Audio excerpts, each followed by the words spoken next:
panellists today for agreeing to be part of this discussion about photography in the valleys, which is obviously a very broad subject, but hopefully we've managed to we've got a broad range of expertise on the panel here to talk about a range of subjects related to photography in the valleys, many of which are represented by the exhibition that we have on at the moment. So I'd just like to first of all introduce the speakers today and then kind of explain a little bit more about the structure of the afternoon. There are a couple of spare chairs just down the front here if anyone would like to make their way down.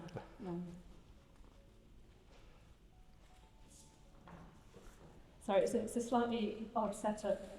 We're filming the event today, so can everyone hear me okay? Yeah? Brilliant, wonderful. So we've got David Barnes here, artist and course leader, the BA in documentary photography at University of South Wales. David's work is actually in the exhibition here, so we're very lucky to have his work on display, and he can talk about his practice a little later. We've got Dr. Paul Cabuts here, artist and historian, and Paul's work is also on display in the exhibition downstairs. We're delighted to have Ian Walker here today, whose early work on photography in the valleys through the exhibition Valley of Visitors was a huge inspiration and influence on the work that we've been doing around collecting for this exhibition, which we can also talk a little bit about later. So thank you, Ian, for agreeing to contribute as well today. And then we've got Siân, Addicott and Chloe Davies from Ffotogallery. Siân is director of Ffotogallery, and Chloe is the archive project officer who's doing really exciting work on the Davies project archive they have there. And she can talk a little bit more about that, and she's been making some really interesting discoveries as well. So yeah, I'm really excited to learn more about that and how that the legacy of that project is being protected for the future. So we're going to kind of split this discussion into two parts really. So we felt that it was worthwhile having part one looking at the kind of historical perspective and discussing some of the work that Ian's done, but also Paul's done in his wider PhD research and beyond, that looks at kind of the history of photographers visiting the South Wales valleys and the importance of that work historically. And then part two will kind of look at the contemporary perspective. David's going to talk about some of the work that he's made over the last 20 years in the valleys with communities. I can talk a little bit about the work that we've been doing around collecting that history for the nation through an Art Fund New Collecting Award, and a lot of that work you'll see in the exhibition here today in this gallery. We felt it was a good place to kind of hold this panel discussion in the gallery rather than in one of our kind of learning spaces, so that we can kind of maybe we can refer to some of the works that are on display whilst we're talking about them, talking about the influence of some of the artists that are represented. Yes, and then this is another opportunity for Siân and Chloe to talk about the legacy of the Values Project as well, and also what they're doing with that archive. Following that, we're going to have a book signing. So here to sign his book, Not Still. So it's an opportunity to purchase Paul's book and have a signed copy. There are also some other books available to purchase as well. Tina, Carr and Anne-Marie Chonnet were due to come for a book signing as well, but unfortunately due to health issues they're unable to make it today. However, we will be selling their Cold Faces book, and there's also some new postcards as well that go alongside that book that are on sale today. Fantastic. Is that okay? Should we get started? Yeah. Very good. Dave just referenced The Last Supper, which it didn't so apologies. Maybe we could have thought about a more creative way of setting this up. Yeah. But anyway, I just wanted to maybe put the panellists on the spot to begin with a little, as a little icebreaker. And actually this was Paul's idea, so I can't take credit for it. Just to kind of ask if you could reflect on the exhibition a little and just maybe invite responses about kind of a highlight or a takeaway from the exhibition to get us started, and maybe that will lead us into a kind of a wider discussion. So, Siân. Oh, sorry, this is thank you for inviting us to be on the panel. We're really thrilled. And yeah, just to give a bit of context, Ffotogallery has had a long association with photography in the valleys going back to the 80s, which we'll talk a bit more about later. And there are some elements from the Ffotogallery archive in the collection. Some pictures by Francesca O'Dell, who was the only female to be out of the 10 commissioned artists back in the 80s. So I think it's really nice to see that female representation. Like I said, it is a shame that Tina and Anne-Marie can be here, because I also love that wall as you come in. I think it's really beautifully curated and it looks really contemporary. I think we've done a really great job there. So it's really nice to see that work, because I hadn't seen it displayed before. So there, that's another of my little highlights. But I think for me as well, the valleys it's a really it's a kind of personal history as well. Both my parents were born in separate valleys, and they met while teaching in Merthyr. So I have like a kind of family and an emotional connection to these stories as well.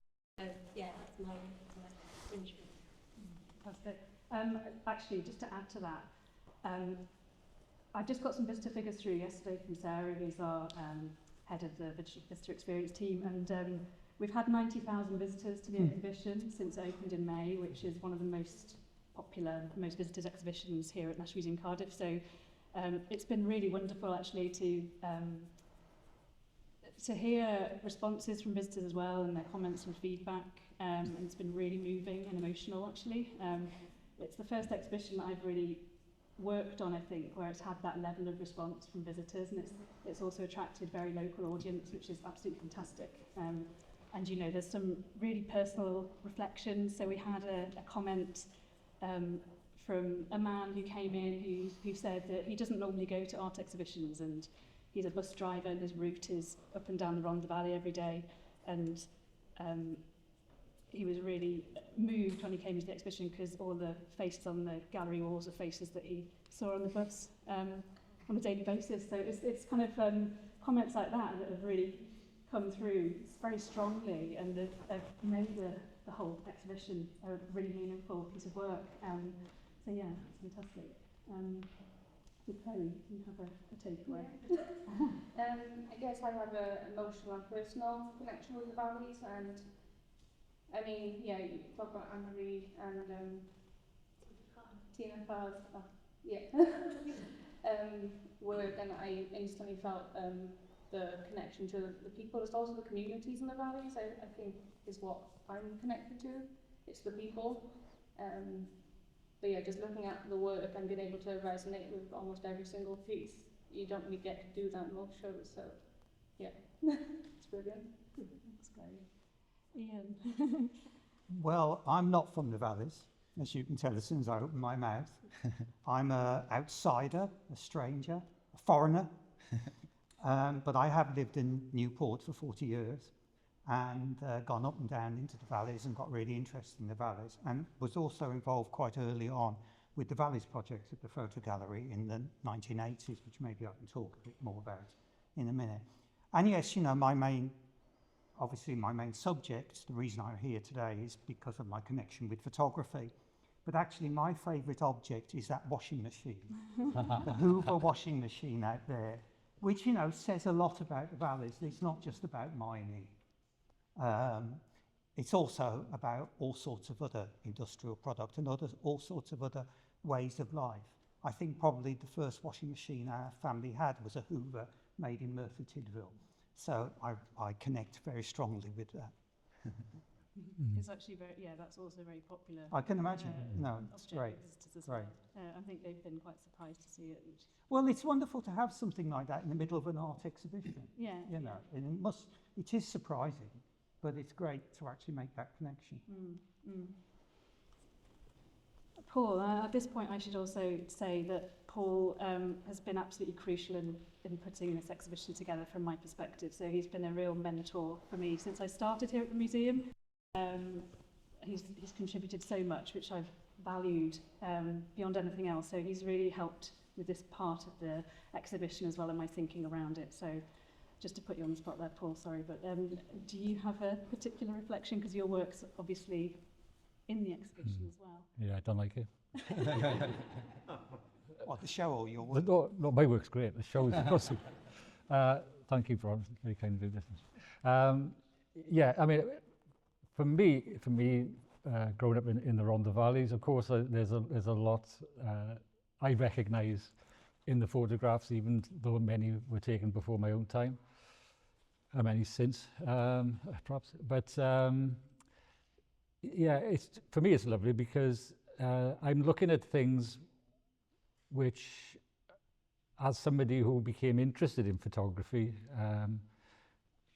as a sort of as a kid and a teenager, to then go and study it at Newport, and to find that actually some of the people who worked on serious projects in the valleys, such as Ron McCormick and Ian Walker and others, it is sort of such a joy to see this come together. And I think I've said to Bron before, I've seen a lot of shows around the valleys over an extended period, shall we say, and this is the one that has touched me more than any other. I think it's a really beautiful show. If there's one thing, David, that I really like, it's Kjell Ake Andersson. Oh yeah.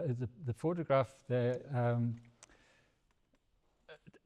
from Bargoed, of Bargoed High Street, and if you get a chance to take a look, it looks like it's around about 5 o'clock in the evening, or on a winter's evening, and it's been raining, and the light is coming from the shop windows, reflecting on the floor, and there's a buzz about the place. And growing up in the valleys, around that period, that's what it felt like to live in a place. There was a real sense of vibrance, of life, community, and that picture really does it for me every time. And okay, I'm being a bit nostalgic, and yeah, all of that stuff, well, it comes with being my age, okay? So, but yeah, that to me is a beautiful thing. Yeah, no, it's an incredible set of photographs, and yeah, I think we were quite the pictures that really focused on life outside of mining and industry, and particularly community life, domestic spaces, family life, women, children. So I hope that's kind of what's reflected in that body of work that we ended up acquiring. In fact, we acquired 63 photographs by Kjell Ake, and there are only 15 on display here. You know, quite limited in what we could fit, but yeah, it's a wonderful group of very touching photographs that depict a particular community at a particular time. So yeah, thank you, Paul. So David. Yeah, I mean, the Kjell Ake Andersson work is unique and remarkable, and of course there's also the film, in fact maybe 2 films now actually, that accompany the work that he made about the miners' strike. It was very nice on the kind of informal opening Saturday that he was here, and him and Roger Tiley, I'm not sure if Roger's here, whose work is also included here. It was lovely to see those two. It's so deep in conversation about their shared passions. I mean, you know, I'm a bit of a one-track pony, as most people know. I'm obsessed by Doc Fott, of course, that many of us here are connected to, and both of these guys were my teachers on Doc Fott, Ian on a number of occasions. So, you know, it's great to be here with everybody here, and of course, but it's also, you know, great to see all this work come together in dialogue with all the artifacts and the paintings. And I know that Bronwen and Nick have put such a lot of work over a couple of years, many years actually, leading into this with the projects, with accessioning and so on. Thinking around it. Yeah. Was a number of years. It got programmed maybe 18 months prior to it opening, so the actual on the ground kind of actually delivering it was quite tight. But yeah, I think particularly Nick, who's my colleague, actually he's not here today, unfortunately he's not very well, but he's our head of modern contemporary art, and he had a huge role in this exhibition, and different ways of thinking about the works and how they kind of operate in dialogue with one another, and some of the pairings that we've done kind of, I suppose, reflect that and think about the works in new ways. But yeah, he's very much played a huge role, and I learned a lot through working with Nick on this project as well, and also the wider collection. I've been so focused on the photography element over the last 7-8 years and collecting that side of it, that actually it's opened up a lot of other parts of the collection to me and a wider kind of contextual narrative around the groupings and the wider collection that's represented here. So it's been this huge learning curve for me, this whole project as well, which has been fantastic. So I know we're here mainly to talk about the photography, but I think that one of the main strengths of the show is that interplay, as Ian says, with the Hoover and other things, but with a lot of the paintings and things from the industrial archive, but many of which haven't been displayed before at all. Right, Yeah. So yeah, but my point is that there's so much work from the history of Doc Ffoton in here, so I just wanted to get that across. Thanks, Dave. One trick pony. It's a good trick. So I've got a few questions for the panel, but I was hoping it could also be a bit of a conversation. So please feel free to also ask questions yourselves. I'll keep an eye on the time, and then towards the end we'll also invite questions from the audience as well, so we'll have a bit of time for any questions to come to us there. But I'm going to start with Ian, really, if that's okay. I was hoping you could tell us more about your Valleys Visitors Exhibition in 1985, how it evolved, and what it told audiences back then about photography and the Valleys up to that point. Well, okay. I'll try and keep this short. It's because it's quite a long story, but I did bring along one or two publications. There's the first poster from the Valleys project with its this very distinctive logo there, and the photograph of two very jolly miners up at Big Pit before Big Pit shut and became a museum. The photograph is by Wally Waygood, or as he now calls himself, Walter. And he's here. Yes. Anyway, but so this project, I won't say much about the project. Read Paul's book if you want to know more about the Valleys project in general. It evolved, as it started to evolve maybe a year, 18 months or so before the first exhibition, and it was when Robert Greetham, who's sitting over there, was still the director. And I really don't know where it came from. I mean, it was a kind of, the Ffotogallery at that point, you know, it had a director, but it also had a managing board, and I was on the board. And there was a great deal of very vigorous debate, sometimes argument, going on. And it seemed important for the Ffotogallery, which at that point had not been established that long, maybe 3 or 4 years, and with like lots of photographic galleries around the country, mainly showed touring shows coming from other galleries, you know, and then sending out touring shows. But we were, I think, looking for something that would give a focus and that could be developed over a number of years. And someone, maybe it was Robert, I don't know, came up with the idea of the Valleys project. And we embraced it with some enthusiasm. And that enthusiasm was very important, I think, for the start of the Valleys project. But also there were a great many arguments. People on the board were all coming from different positions. And I won't go into all those arguments, but there were a number of debates that were really quite crucial. So we had the first show, which was a kind of anthology show with the pictures by lots of people contributed, including, quite importantly, some involvement of various community groups, community photography groups working in the Valleys. And then, but it was always intended that a commissioning would be quite an important part of the project. So the second show were the first bout of commissions. By this point, the directorship of the Ffotogallery, Robert had left, and it had been taken over by Susan Beardmore, and she was really the driver for a lot of the Valleys project. Susan Daniel, as she now is. The second show then was the first bout of commissions. There were 3 commissions. One of them was one that Sue set up with Rumney Council for John Davies to photograph up the valleys. And the other 2 were put out for bid, and they went to Ron McCormack and to Paul Rees. There was a certain amount of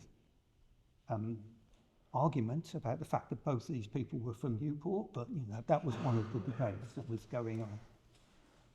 So that was that, and that had publication went with it, and that was good. Then what happened? And I've been going back through my notes. I'm a bit of a nerd, and I still have my notes from that time. What happened was that after that set of commissions, we hosted a show by David Bailey, who was probably the most famous photographer in Britain at that point in time, but of course known for his commercial fashion advertising work. And he came down and gave a talk while this show of his portraits was on at the gallery. And he got very interested, Bailey got very interested in the Davies project. And I think at that point he was trying to find some serious projects for himself to work on, away from his commercial work. So he kind of proposed to Sue, and it was very much between Bailey and Sue, that he might put together a portfolio of pictures for the Davies project, that he would do the pictures for free.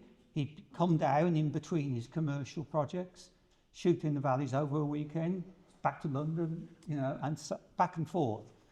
And when this idea was put to the board, that was one of our fiercest arguments. There were those who felt this was a betrayal of what the Ffotogallery stood for, you know, showing the work of somebody who was a commercial photographer primarily.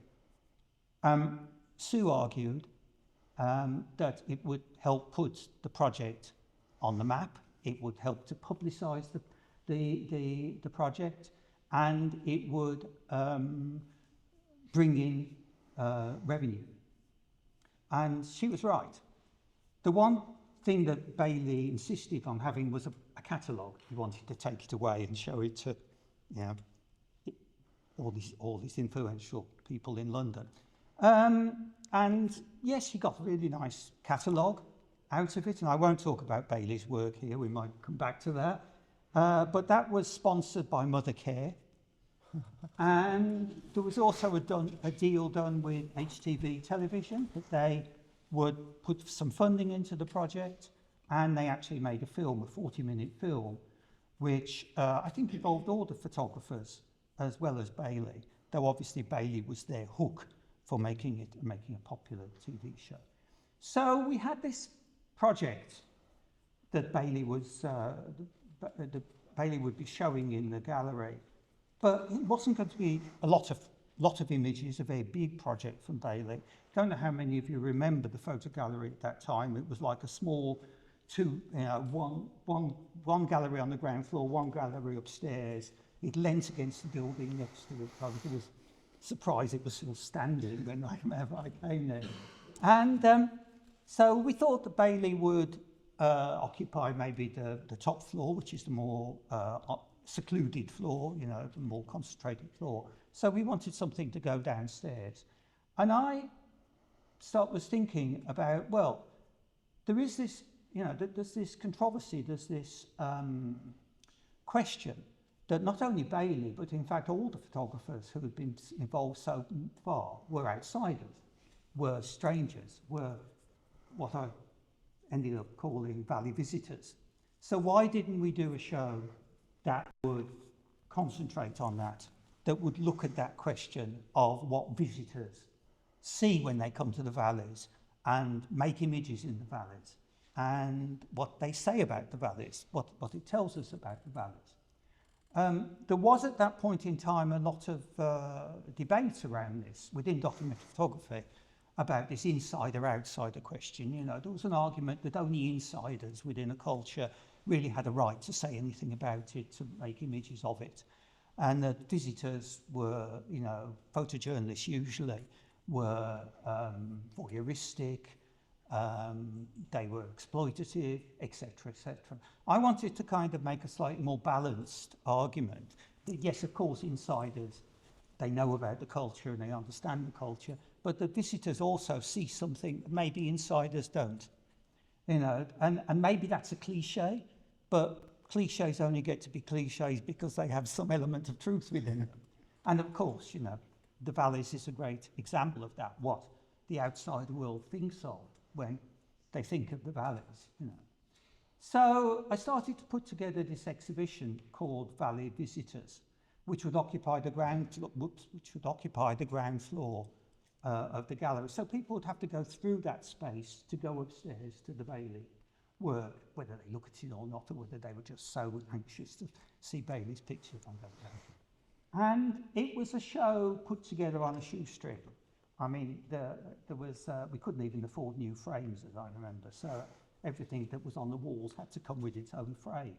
But we managed to put together quite a diverse set of work.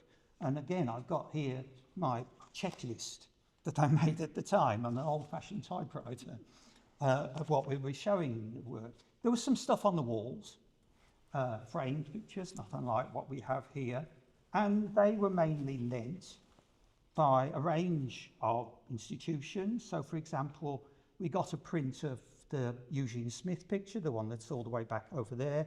That came from the V&A, who lent it to us for free. The V&A also lent us a set of 3 Becker's pictures. We also got in touch with a number of contemporary photographers, and they lent work.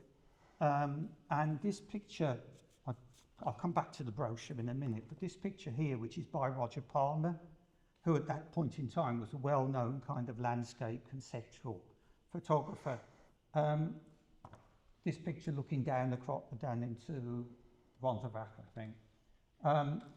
I actually was up in Bradford giving a talk, and I stayed overnight with a chap called Terry Morden, who was the curator in the National Museum of Photography, and he had this picture on his wall. And so I asked if we could borrow it. And so that was in the show. That was a big print, you know, big for that day. We also had quite a lot of stuff in a couple of glass cases. So there were books. So, for example, the work of people like Robert Frank, which is around the corner there. That set of pictures were represented by a spread from US Camera Annual, and that was lent to us by David Hearn, who had a big collection of photo books and magazines. We also had spreads from various magazines, Picture Post, Life, Illustrated magazine, some of which was in the glass cases open. And then the third part of the show was a slideshow of stuff that either we couldn't get or to amplify what we did have. So, for example, the slideshow, so for example, one page out of the Robert Frank story would be shown at the page open. The slideshow would show you the rest of the story. And that was quite useful in a sort of educative sort of way. So that was the show. We also did just have enough money to produce a publication, very 80s design to it. But it did give me the chance to write a little bit, just a page, about the idea behind the show, and then just to have a little bit on each of the photographers. And that was very deliberately laid out. It's like a sort of collage, like a montage, without trying to create a big argument, or a big debate, and it's on both sides. And that I think is very representative of the Valleys Project generally. I think the Valleys Project can be usefully thought of as a sort of montage or collage of different perspectives, different ways of coming at the same sort of subject. If I had thought then that I would be sitting here talking about this 40 years later, I would have laughed. It seemed like something done very quickly at that point in time. But I guess it hadn't been done before.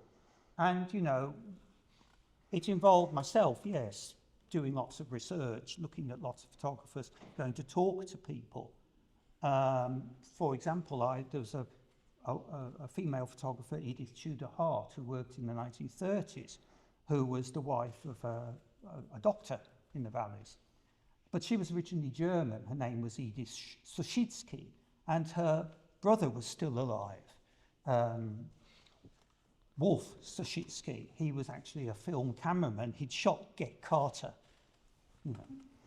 And I, got an address for him, went up to London, met him, and, said, could we, do you have any of your sister's photographs? Oh, yes, here they are in a box. Have those. And he said, oh, by the way, I photographed in the valleys as well.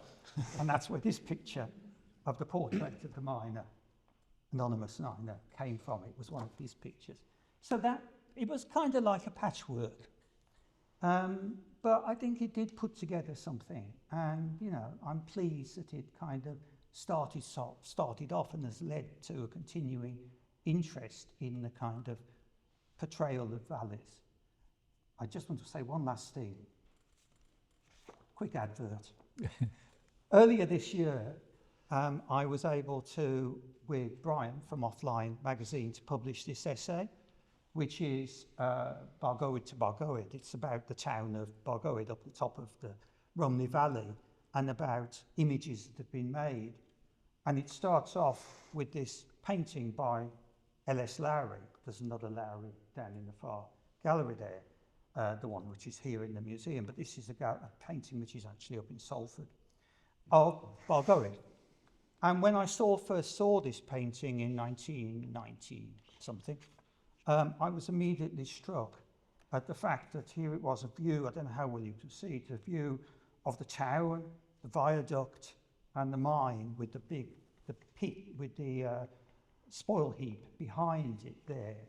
And it exactly reminded me of John Davies' picture of the same scene, photographed for the Valleys project, 20 years apart, and the tip has been covered over with trees at this point in time, and then of course since then, soon after that, it came down altogether. So Brian agreed to publish this essay. It goes a lot into this question of insider-outsider. It compares the two media, the painting and the photograph, and it also looks at other photographic representations from Bargoed. The Beckers worked in Bargoed, making some of the most interesting pictures, and they worked just a year after Lowry had been there. I kind of have this fantasy of Lowry on one hillside and the Beckers on the other, working away, making very different pictures. And of course, this set of pictures, as we just heard, were made in Bargoed in 1973. And that's what this essay ends with. So if you want to read more about this, £5 plus £2 postage from the Offline website. Thank you. No, very good, very good.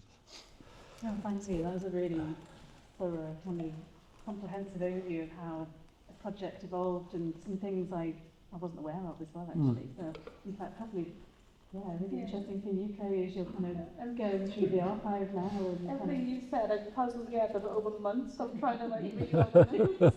Yeah. It'd be interesting. I don't know.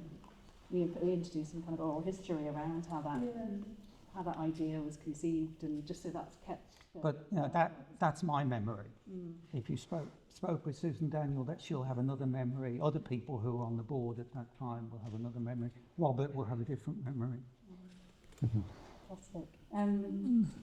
So the next question I have is for Paul, actually, because alongside Paul's photographic practice, he's been doing a long-term research project around photography in valleys and the history of photography in valleys. That kind of was the focus of your PhD research, really, wasn't it? But it's since evolved from then. And I guess the question I have for Paul is, can you tell us more about the subject that you were interested in and how it kind of worked alongside your photographic practice and how it's kind of shaped your thinking over the last few years? Few years, okay. Thanks. But it's great listening to Ian talk in detail about Valley's visitors, because I'm sure I asked you questions about that over the years, and you have never said it quite like that. That's, see the notes, it's really, really some fantastic detail there.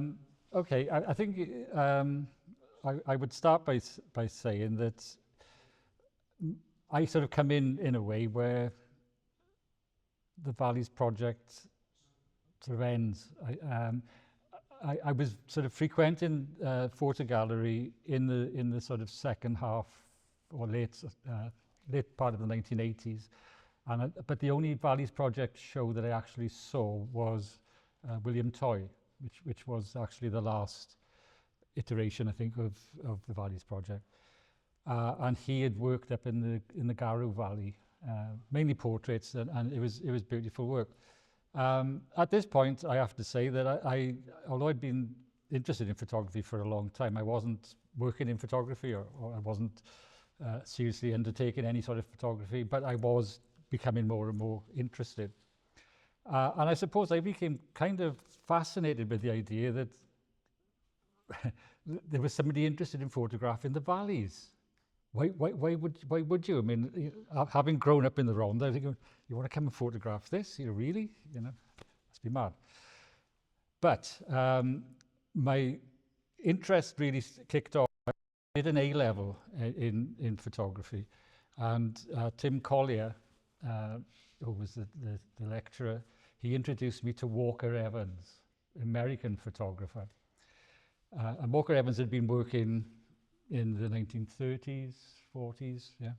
And he had made these pictures called, is it called America? The book? American Photographs. American Photographs, yeah. And it was one of the sort of seminal, first really important exhibitions of photographs, probably anywhere in some ways, in the Museum of Modern Art in New York. And there was a kind of book that went with it. And of course, I was experiencing the photographs through the book. I was looking at the book, and I think there was about 100 pictures in there. And at the end, I was blown away because this guy was photographing street scenes, shop windows, garages, just regular things that you'd see anywhere, but in this case in America. And at the back of the book, it said, well, these photographs actually represent America in the 1930s. And I thought, how can those pictures represent anywhere? But they were beautiful pictures. And I think in a way that made me realize that, how powerful photography could be. Immediately, because I'd grown up in the valleys, I was thinking, well, this guy's done this stuff in America. He's done this brilliant job of it. Is there any point in me taking up photography seriously? Because this guy has done everything. I mean, he's actually, if you know Walker Evans' work, you just think, yeah, it is. And then it took a little while to work it out, but I slowly realized that he'd never photographed in the valleys.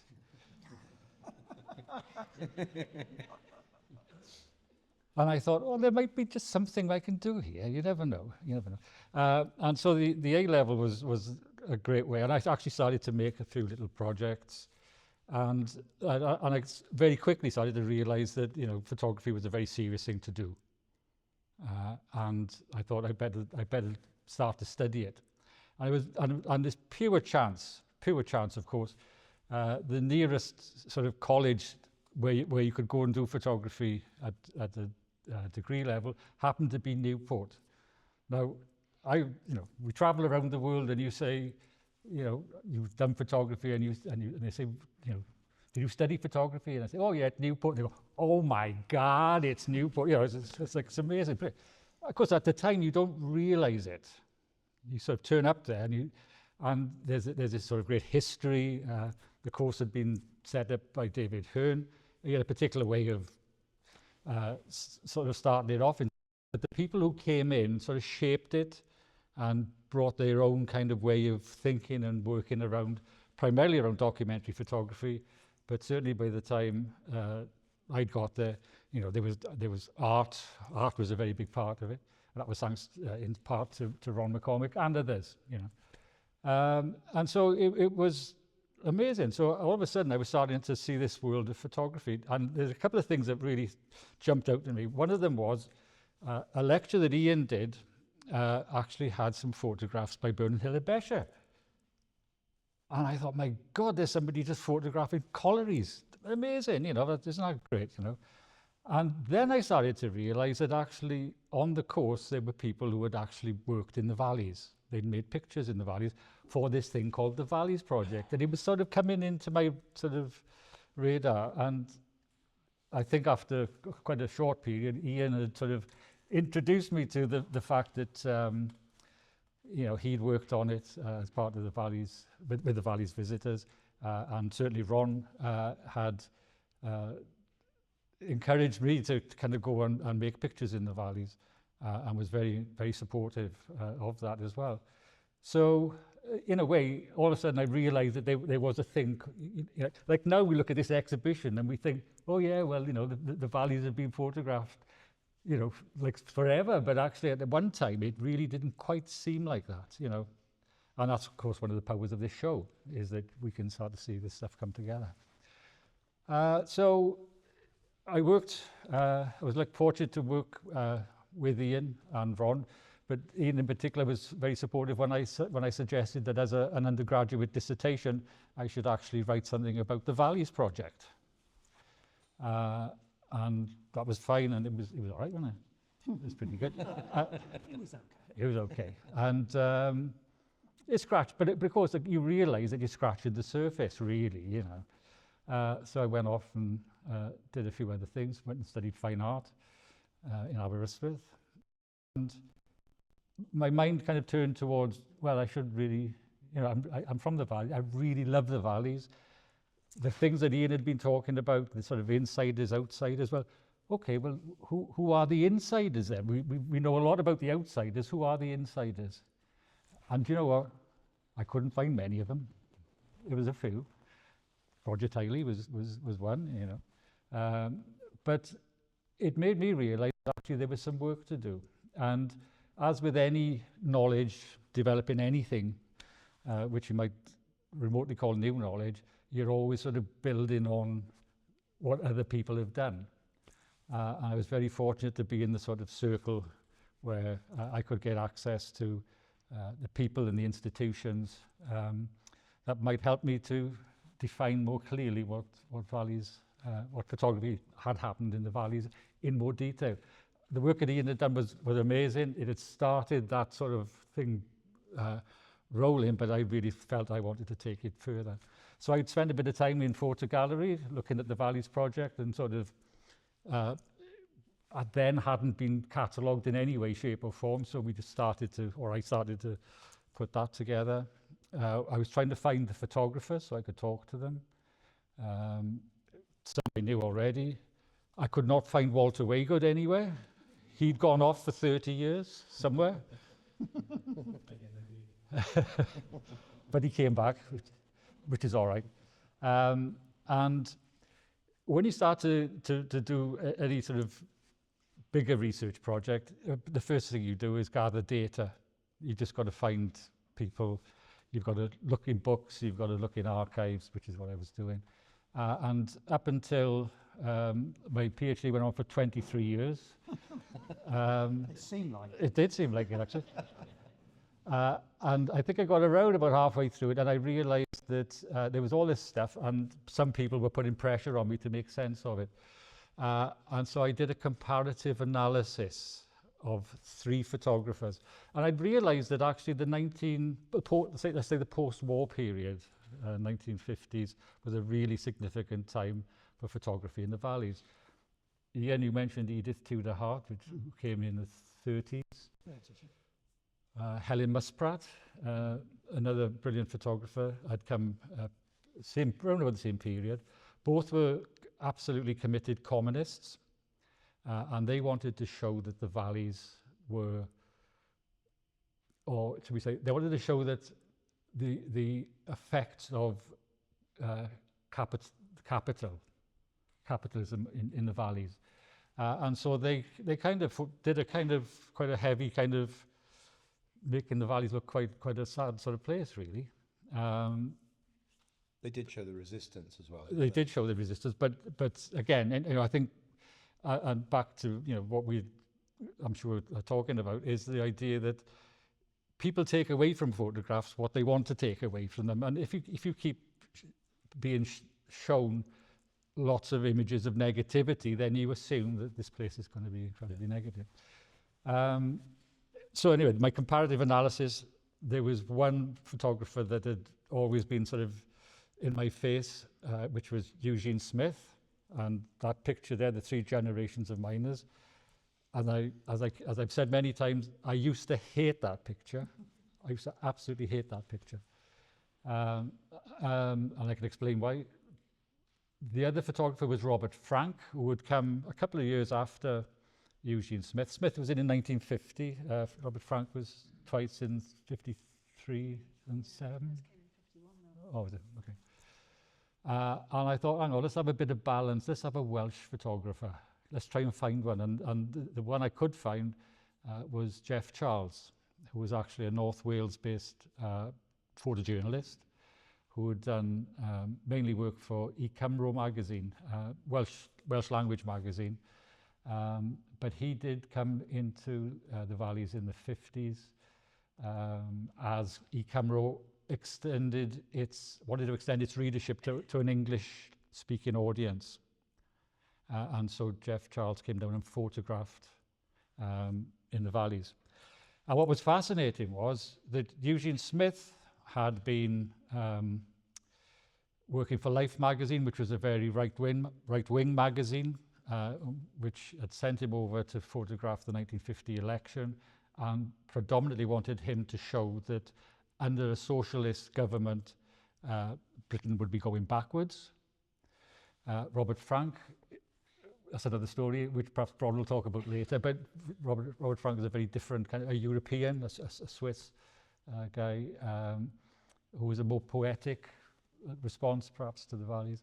And what I found interesting was that Jeff Charles wanted to show the future. He didn't show mining particularly. Now and again, 1 or 2 pictures perhaps, but it was like the opening of the steelworks just at the bottom of the valleys there in Port Talbot. He was showing the Welsh school up in the Rhondda, the Welsh language school there. So there were these 3 very, very different kind of ways of showing the valleys. And I think it's really important that we're always seeking out those different views, as Ian was intimating. Thanks to Ian, I had a phone call from a producer, television producer called David Olusoga, who was doing a program about Eugene Smith and the politics in Wales in the 1950s. And so that started, if you like, the ball rolling in terms of me actually concentrating on Eugene Smith, because we were able to, I contributed to the program. Di Smith, the historian, who had also contributed quite significantly right into the Valleys project, he was sort of curating and presenting the program, and of us all, I was the one person who knew where that picture was taken, and I only knew because I was teaching in Tonrevel, and one of my pupils said, "Oh, we know where that is, but we know where that is." So we went and we did some filming there. When you get these opportunities, Bronwen, as we know, when you get the opportunity to go to such a place, you then sort of look at each other and think, well, let's knock a door. Let's see if we can find the people in the picture. And one of the doors we knocked, it opened, and we showed the guy the picture, and he said, "Oh yeah, we know who that is. That's Billy Twiggs. That's Billy Twiggs. I got his number, but I will give him a ring now, is it?" And so you get to see. We met the guy and actually filmed a piece with him. And this is the thing that really got me, because Eugene Smith, as many of you will know, was one of the most celebrated photographers of the 20th century. And he has a very clear recollection of making that picture in a letter that he wrote to his wife. When we spoke to the guy who was actually in the picture, his recollection, who I would trust more than anybody else's actually, was completely different. Smith says, well, the sun was behind me and I called to my assistant and asked them to turn, and as they turned, I snapped and I took this beautiful picture. Yeah. And the reality, of course, is that there's nothing of the sort. Eugene Smith, a documentary photographer, actually arranges these people into this sort of position. subsequently looked at the contact sheets and found that you can see where he had actually arranged this picture. So I stuck with you. In fact, Di Smith said, I think you should do your PhD on Eugene Smith. So I did. But it kind of threw up, in a way, to me, Bronwen, this idea that, you know, photography is great. You know, you look at pictures and you can make of them so many different things. However you want to interpret them, you can interpret them that way. But they're not always what they seemed.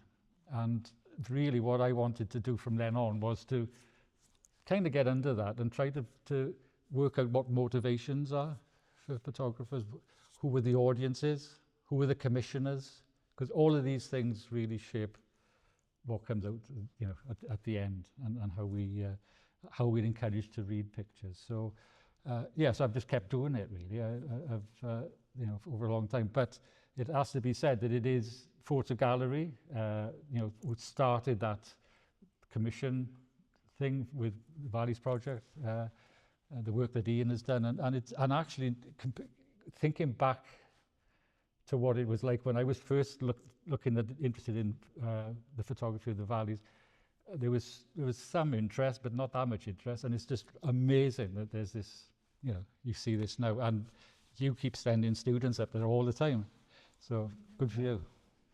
It's hugely emotional, isn't it, for us? Yeah. I mean, Paul and I, and we've had these conversations for years and years and years, but sat in a room with nobody interested in this stuff, and now you're in here with all this amazing stuff on the walls. It really is powerful. You know, we got told that, talking about the insider thing, and Ian's comments on the insider-outsider, I really agree with that, absolutely. But Paul and I have in particular, dimension of our conversation, as Paul intonated, has been around trying to propagate people telling stories in the Valleys, insiders and outsiders, of course, but particularly from our perspective, insiders. And just, you could count that on one hand, couldn't you? The people who were trying to do that and committed to doing that. And yeah, it's amazing to see this, isn't it, from that perspective. Yeah, I mean, going back to Eugene Smith and that picture over there, I think we acquired that in 2014, so it's before I joined the museum, and we had it on display, I think.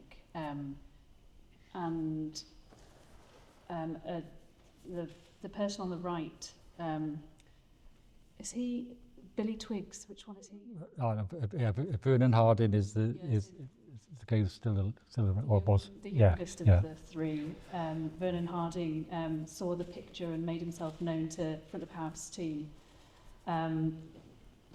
recognised himself, and then Kerry, who's our coal mining curator, who's just curated the Strike exhibition downstairs actually, did an oral history with Vernon Harding where we've got that whole backstory to the collection of this, and he does you know, confirm what Paul just said about the staging of the picture, but also much more than that. And I think it's a really good example of how having these pictures in the collection in Wales is a way of making sure different perspectives on that story are told, and you know, being able to kind of encourage people to, you know, respond to those pictures personally. And that, you know, since this exhibition's been opened, there have been numerous people who've identified themselves in the pictures, or their relatives, or, you know, and it's a really wonderful, you know, I think moment that we now have these pictures in the National Collection, and we can tell our story around them as well, you know, because quite often these pictures exist in other collections, like nationwide, globally, you know, in some of the most kind of highly esteemed museums and galleries across the world, and they're very much contextualized within the narratives of those kinds of institutions, whereas here we can tell a wider story, I think, alongside other works from the collections. But yeah, thanks so much for that, Paul. That was really fascinating, and you know, the responding back to the Valleys project as well.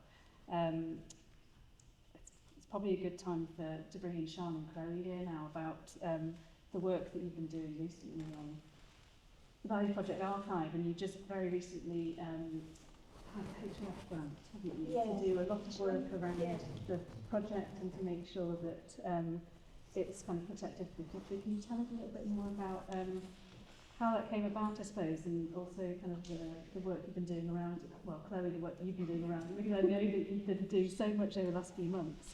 And any kind of just new discoveries that you've made. Can you tell us a little bit more about that? So I'll just give it a bit of context. I suppose Chloe and I are relative newcomers to the Valleys project. Chloe comes from the sorry, could you just the microphone? Speak up just a yeah. I was just saying that Chloe and I are relative newcomers to the Valleys project. You know, I've been at Ffotogallery for about 2.5 years, and as an organisation, we are very much thinking about our future. We're approaching a 50-year anniversary, 2028, is an incredible milestone and obvious evidence of all of the dedication of people that have contributed to Ffotogallery over the years and worked there and supported the organisation. But for me as director, for us as an organisation, to really think about where we want to go in the future, we really need to understand where we've been in the past. And so the impetus was to really find out what was in the archive, what was in the collection. And so the Valleys project is part of Ffotogallery's archive, but it's not the entirety of Ffotogallery's archive. There are some very unusual bits and bobs that we've found, sort of various random things, you know, idea how they got into the archive. We've got a library of books as well, which has been collected over the years. So what we wanted to do was to make sure, and Ffotogallery, Ian mentioned about Ffotogallery in Charles Street, the sort of precarious premises, and Ffotogallery's moved a few times, and I think the last move, which I think was 2018, still a lot of the archival material has not been properly stored. Various reasons, probably being one of them. So there was still quite a lot of work for us to do to find out exactly what was there, and that's exactly what we had. So looking ahead, so this year is the 40th anniversary of the Valleys archive as well, so it's a concept in 1984. So we, with that in mind, it's a good angle to go for some heritage lottery funding, to look at the archive, to really find out what was in it, to catalogue it, preserve it for the future, but also in that, which will be happening early next year hopefully, is to commission some new work, but thinking about the archive from a contemporary perspective, so thinking about where photography is today, how we approach photography, who's telling what stories, like we're talking about, you know, the insiders, outsiders, how is that sort of notion of how we make photographs, how's that changing? So we've been, we will be hoping to work with maybe some voices that have been less represented, so the disabled community, LGBTQ+ community as well, which, you know, was sort of lacking in representation in Ffotogallery archives as well. So trying to bring in sort of use all of the amazing work and content that is in that archive and bring it into sort of more contemporary perspective and sort of look into our future as well. So as part of the lottery funding, we've managed to get Chloe's archive project officer for 2 years. So she started chipping away. She could have just phoned in and then obviously So much help. No, but I think we're still very early stages of that. Because just well, I'll let Chloe speak, but even on a sort of basic level, stuff was in cardboard folders with cobwebs and other, you know, insects hanging on the end. So it was really a critical time to sort of make sure that all of that is preserved for the future.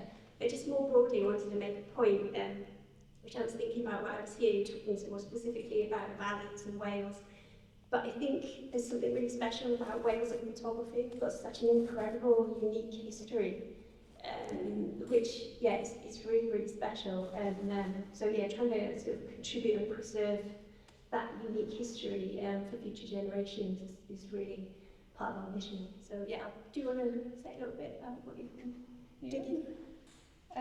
So, I guess the first thing you noticed was, I think you mentioned before, but the lack of the first job I actually did with the archive was looking at the male to female ratio Exhibition. of exhibits. You know, throughout the start of Ffotogallery to where we are now, and seeing that lack of representation, it's just straight away And then obviously we kind of delved into the Valleys archive and started looking more at that, and then we realised Francesca Riddell was the only female artist that was commissioned at that time. But obviously looking through correspondence, she wasn't the only one that applied that was a woman artist. So I guess it's just looking at, kind of questioning why these decisions were made and how we can, I guess, better ourselves for now and for the future. But one thing I was finding little snippets of correspondence, I don't know if they're supposed to be in the archive, but I'm coming across lots of different kind of notes from, when people were, I guess, applying and how they chose to, who they chose in shortlists. So that, that's quite interesting knowing that, who applied and why, why they didn't get accepted, or how many now of that project would have been great to have. But obviously the work that we do have is such an amazing body of work, and I think each commissioned artist really did kind of give their perspective of the Valley and whatever form it was. And yeah, I just think it's really important that we have the Valleys project, and that it did, we have that record of the Valleys from that time. I think it's so important. What's really interesting as well is that a lot of the intent and the sort of the vision and the values, we actually share those same values now. We were looking at the press release, weren't you, for the original commission? I can't remember off the top of my head. It was a press notice from 1984. I think it was the press notice that launched the Valleys project. And it's pretty much stated in that press notice that the Valleys had a cliche, how clean was my valley view of the valleys, with male choirs, rugby, chapels. Like, there was just a list of things people associate with the valleys, and even though that is true, to some extent, I still think there was so much more to say, and I think the artists really did do that. They really went into those communities and, the people and the landscapes. I mean, I think that it's quite important to remember that that point in the 80s was just at this moment of change in the valleys, where the old traditional images, basis in mining and those communities really built around mining, they wouldn't be there except for the mines. That was going, the last mines were being closed down. And right in, soon after we had started the Valleys project, the strike happened. And there was tremendous debate, I'm going to call it, argument among the committee, how should we respond to the strike? There were some members of the committee who felt that we really had to come out for the miners and support and everything that the Ffotogallery did had to be in support of that. There were others who thought, well, look, we're a publicly funded body and, this is very difficult. Now it's different. I think there is, all that's gone. Not completely, it's still there in the memory, it's still there in history, but the valleys are a very different place now. Mm. I think I wrote that press release. It sounds very familiar.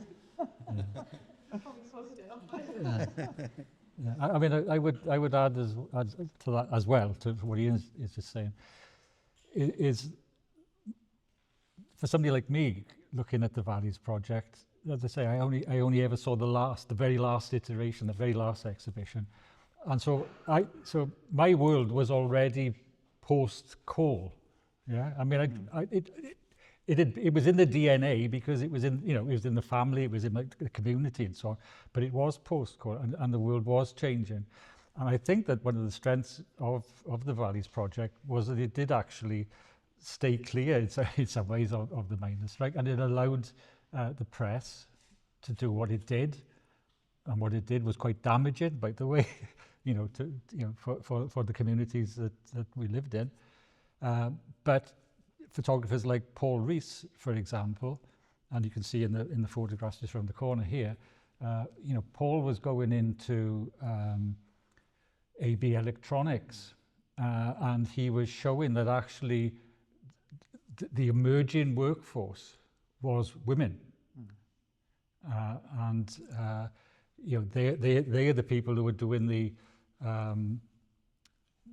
work of bringing the money in, because actually the traditional industries had gone. And I think it was Francesca Rodell had a beautiful picture of a young father sort of holding the child with a dummy in his mouth, sort of thing, you know. And it's a bit, and actually this was the reality, that this world was changing. And so I think each in their own way, and again, what the work that Ron was doing in the landscape was actually showing very vividly, I think, how much the landscape was changing. The world, you know, the world in which you lived was visually changing around you. And John David, you know, it was a time of enormous change. Well, one of the magazines we had in the Valley Visitors, as well as illustrating Picture Post and Live, was 10/8, very contemporary image, an article, I think it was by B. Campbell, about the role of women in the valleys, and particularly as it was coming out during the strike, with, and I think it's mentioned, I think it's Val Wilmer picture, again, of a father at home holding the baby. Mm-hmm. The other thing that is very striking looking back at the Valleys project from a photographic point of view is there's only one colour project. Yeah. It's happening just again at that cusp. Just as it's happening at the cusp of what's happening in the valleys, it's the cusp of what's happening in photography. The shift from black and white to colour, put it very crudely. It's only Peter Fraser's. And I remember Peter Fraser's project was almost chosen because it was a colour project. God, you know, photography is changing, we have to reflect it, because most of the work up to that point, and including that, was quite traditional black and white. I was going to say it's interesting what you say about the women in the workforce, because I was listening to a podcast the other day, and apparently there's like one of the highest percentage startups and social enterprises led by women is in the South Wales Valleys. It's like a real sort of drive for it. So yeah, interesting sort of fact. But obviously a legacy, you know, sort of handed down. With the work that you're doing around the project then, do you think there may be potential to make it more visible through kind of putting it online? Is that one of the aims of the project? At the minute, you can access it by equipment, can't you? But it's not available online at the minute. Do you think? Is that something that you're working towards? So we are in the process of Bronwen would be digitizing it, currently cataloguing it. So you will be able to go on the website and look at all the images through our archive system that we have in place. But yeah, we just really wanted to make it accessible because, like you said, it was only by appointment only, and if you're not local, sometimes you're not going to travel all that way to come and visit the archive. So I guess this is our way of really make sure that that work and the legacy of it does continue and more people can access it. So that was important. Yeah, I should say as well, I think this sort of the touchstone research is actually Paul's cataloguing. Yeah, it's still provided a really good sort of base for it. It's always next to me when I'm going through Yay! And so the commissioning programme that you're going to start again, will that be focused again on the same subject, or is that going to be broader? So is it part of the work you're doing on the Valleys Project archive, this new commissioning? It is part of that project, yeah. But we'll probably be working with partners that we already work with. We're working with Disability Arts Cymru as well, so that will be one partnership. But yeah, we hope to also we will be showing some of the archival work alongside it, so that's the plan. So is that for the 50th anniversary? Yeah. Watch this space. Yeah. That sounds brilliant. When we were thinking about this gallery particularly, obviously I had to be doing a lot of work around kind of collecting more historical representations of the valleys through kind of the mid 20th century to the late 20th century. And it was very clear that we didn't really have much represented in the collection photographically of contemporary perspectives of the valleys and its communities. So we do have a number of loans in the exhibition that have very generously been gifted to the collection, including David's work, also Megan Winstone. We have Mill, Ken Grant, Davies, and there could have been very many other photographers and more work that we could have included as well, but we were kind of limited by space. But I just wanted to kind of to lead that into a question for Dave now about his kind of practice and contemporary practice on kind of documenting valleys communities and how he's representing valleys, landscapes, communities through the work that you've been doing over the last 20 years, because you've had a very kind of long-standing engagement with your practice and with that kind of, it's very not site specific, but very much positioned within the area in which you've grown up, isn't it? And the communities that you've known for your entire life. So could you tell us a little bit more about your practice and why you decided to focus on that as a subject? Yeah, yeah, it is to linked to communities that I've lived in. Actually, funnily, I'm from Macon, centre of the universe. But you know, Rumney Valley, the bottom of the valley from Bargoed, borders, former Monmouthshire, and I'm myself a hybrid. My father's English, my mother's Welsh, so you know I'm very much that typical kind of hybrid valleys character, really, and that the borders for me is a very interesting thing. What constitutes that kind of transaction between England and Wales across that border? Thinking about that, and actually, you know, in some ways, my work is very, very traditional, and I've realised that more, having looked at it and thought about it, and thought about the research that colleagues here and others like Russell Roberts, my great mentor, have done. So to think about what I've been doing and how I've been doing it, in some ways my work is very traditional. It's a kind of documentary that really isn't that far from, you know, David and Ron's kind of version of the early years of the course, really, and still inspired by that and love all that kind of thing. But at the same time, I've kind of realised that I've kind of hybridised a process. So I'm very interested in conceptual photography, and like Paul is in particular, but also collecting things. And, you know, I suppose we should nod to Keith Arnott and his involvement in history of the course, which is really my main model for interest. It's lesser known work that's always tangentially about Wales. I suppose it's fair to say that about Keith's work, but for me that's been the work that I've most identified with. So my work has been in some ways connected to those methods and oral history and so on, but then has taken a very, very long view to particular subjects. So the work that you see exhibited here from King Tide, I started making that work in about 2011. It's a number of families, and no, earlier than that. Yeah, I started making that work in about 2004. Yeah, I'm terrible with numbers. And we buried Mike, the guy climbing over the fence, 2 weeks ago. Oh, wow.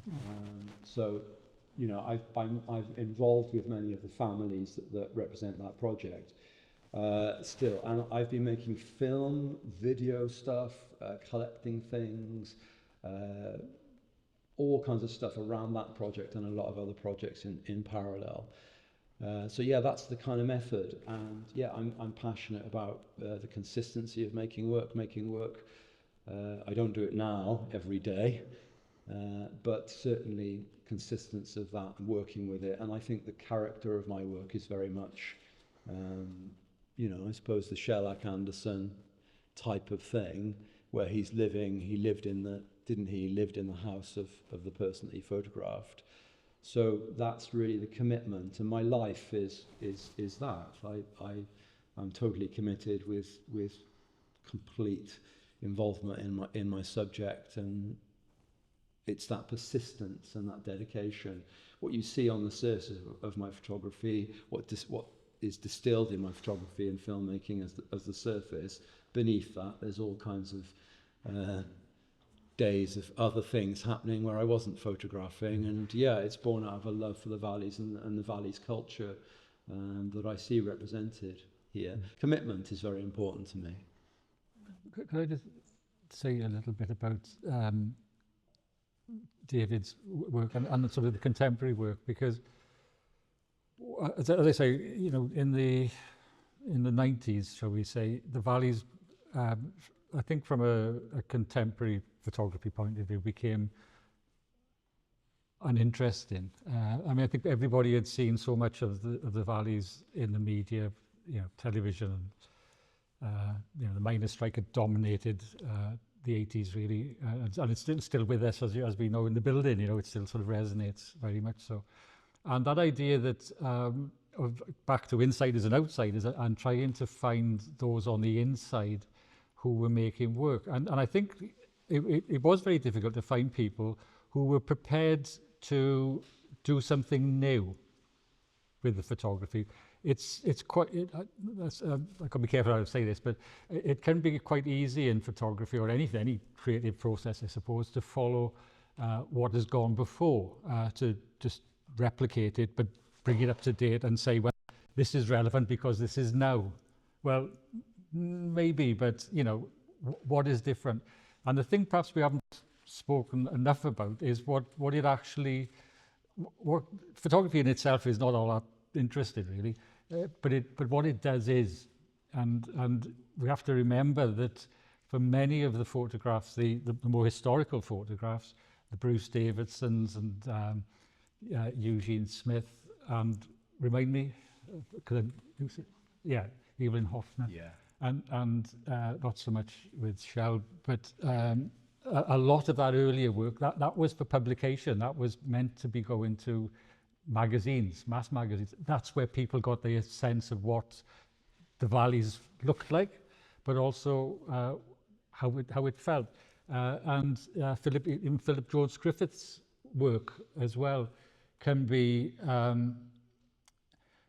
I felt, quite distancing from the valleys, even though he's Welsh and he was absolutely an astonishing photographer. Was he really getting under that skin? And certainly in the 90s, it was very difficult to find anybody who was interested in making work that was kind of trying to do something else, trying to challenge this view, this traditional view of what the valleys looked like. And that's certainly one of the things I was trying to do, was to sort of make pictures that just didn't look like, it made the valleys look like the way I thought it looked, rather than the way that everybody else had thought it looked.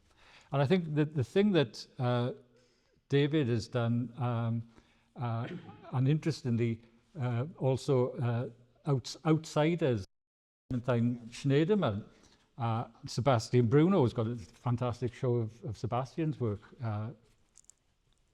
across the corridor somewhere. You know, which at one time we would have called an outsider. I mean, they have made the most beautiful work. And the difference now is that, and with Dan's work as well, is that people are making what I kind of call it more biographical kind of work. We're not conforming anymore to this is how the valley should look. This is the sort of, the cliche, you know, again.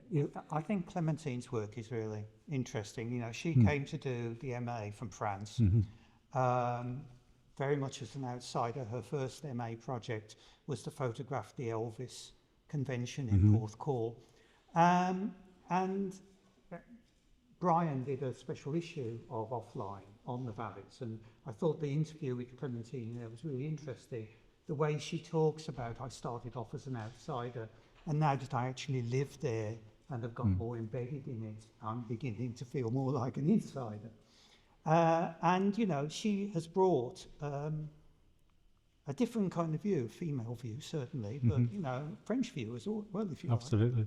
But I think the thing that I particularly enjoy about her work, and I've written about that pairing of pictures actually over there, which is Eugene Smith and the girls in black, shall we say, is that Clementine's picture, Sarah, isn't it? Is it Sarah? Charlotte was the designer. I mean, that is a collaboration. That's what I was going to say. Yeah. Yeah. Yeah, that's a collaboration. Now, Smith is there, he comes in, he says, I want this sort of picture. I want you to conform, I want you to do this so I can get the sort of picture that I want. Now, the picture next to it is where these guys are working together to make that picture. You look at your work, it's about you were kind of working together. You've got to have the trust of the people that you were working with. You look at Dan's work, that's Dan's daughter. Yeah, you know, and as you kind of look at and Hugh Alden Davies, the work around the corner of Prince, his father. I mean, his dad died just some months ago, actually. I mean, that's biographical, and I think that's what's changed dramatically for photography in the valleys, is that people are now talking about themselves, their experiences from their point of view. They have the voice now. And of course, it's on the back of many people kind of working like through Ffotogallery to kind of give people the chance to have that voice. But that is what's interesting now, is that we can look at these more contemporary photographs and appreciate them all the more, because they had to overcome this huge, not Shell's work, because that's different. But a lot of this other work, it's been global. It has been a vision of the valleys that's grown out of, dare I say it, how green was my valley, you know, and the representations of the valleys that went right around the world. And credit to all the people who are now out there making work in the valleys, because they say, do you know what? We don't care. This is our world. This is my world. Come and have a look. It's great, you know. And I think that is the real beauty of what you do, and others too. You know, it's brilliant. Sorry. That's a nice note. We have quite a number of Clementine and Charlotte's work in the collection, actually, and a few years ago she gifted a set of about 21 photographs from the very beginnings of that residency in Addicott, where it started in 2015. And it's really interesting to see how, to begin with, it was just her, and then she very quickly kind of partnered with Clementine to develop their practice together and collaboratively. And it's incredible. We've got some works from throughout the stages of that project, not so much from very recently, but hopefully that'll change soon. But yeah, it's amazing to see how their practice and approach has shifted over the years, and it's going to be 10 years next year since that project first started, which is just an incredible thing, really. It's a really great, wonderful example of, you know, socially engaged practice. And I mean, I would argue as well that Tina Carr and Marie Shona, who are the work that's right in the first gallery, their Coal Faces project, which was they made in 1991, as another example of that kind of long-term collaboration with the community, and it's a really powerful piece of work, and we're really pleased. It's a shame that they're not here today, but we were really pleased that we managed to acquire that work. I have to say I didn't know about their work until Tina emailed me a number of years ago about it, and then I did a lot of kind of reading around it, and I'm not sure how I missed it, but both Nick and I were really keen to make sure that we repositioned their work within the wider history of kind of photography in the valleys, which is why they're in the front, the first gallery, and it's why we've showed all of the projects that we've acquired on the bright green wall.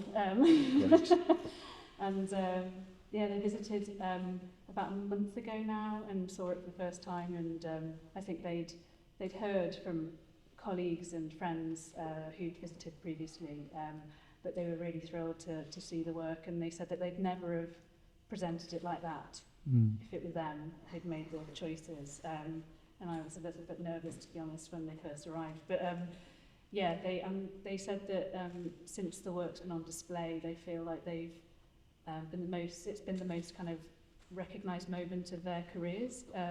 So they feel like they've had more people kind of appreciate understand their work than ever before. So that's kind of that's been like one of the most meaningful things about doing this exhibition, actually.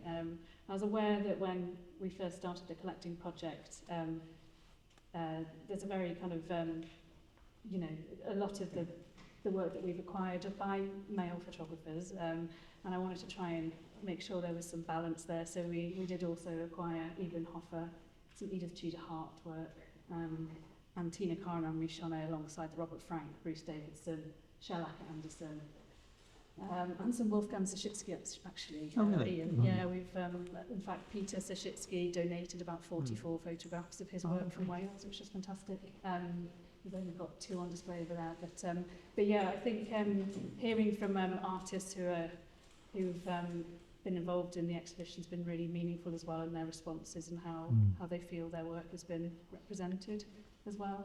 But that one by Tina and Anne-Marie was really Wonderful. It's very striking as Yeah. you just walk in, wall. Yes, yeah. Yeah, I was quite nervous about the green and about the scatter hang. Turned out in the end.